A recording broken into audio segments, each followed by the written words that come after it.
John was a quiet boy who loved to learn. He read books about space, plants, and how machines work. He solved puzzles faster than anyone in class. He remembered facts after reading them just once. In tests, he always got very high marks, but there was one thing: John didn't like talking in front of people. When the teacher asked him to speak, he looked down. His voice would shake. His hands would feel cold, and sometimes he said nothing at all. Because of this, the teachers thought he wasn't ready for the top groups. So he was placed in Set 2 for math, Set 2 for science, Set 5 for English even. Though John was one of the smartest, he didn't complain. At home, John's parents, Mom and Dad, loved him very much. His little sister Ellie always said, "John is the cleverest boy in the world." But his parents sometimes felt sad and worried.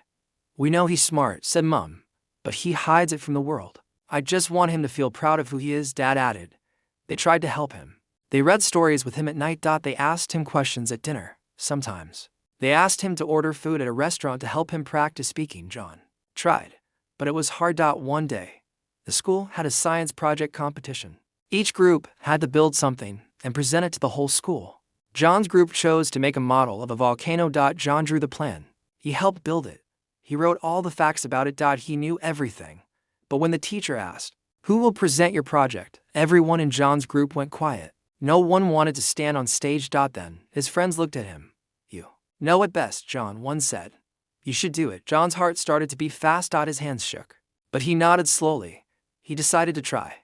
Before the big day, John's family took a trip to Thailand. It was their first big family holiday. In years, they visited Bangkok and saw golden temples.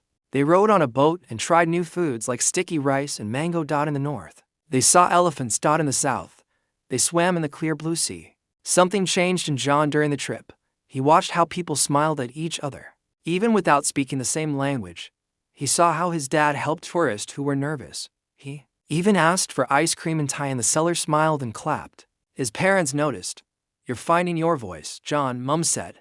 "You're braver than you think." Dad added. Back at school, it was the day of the science competition.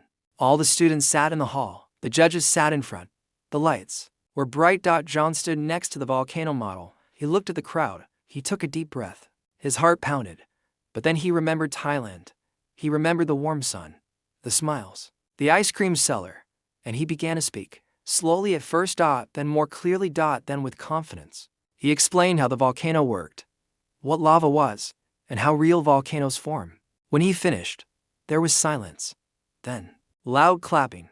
"Wow," said a judge.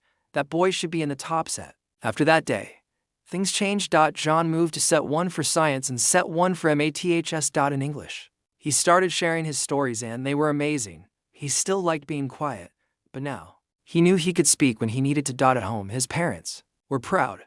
"You found your voice," said Mom. "You just needed time," said Dad. John helped other quiet kids too. He told them it's okay to be shy, but don't be afraid to try. He was still the boy who read a lot, loved facts, and kept to himself.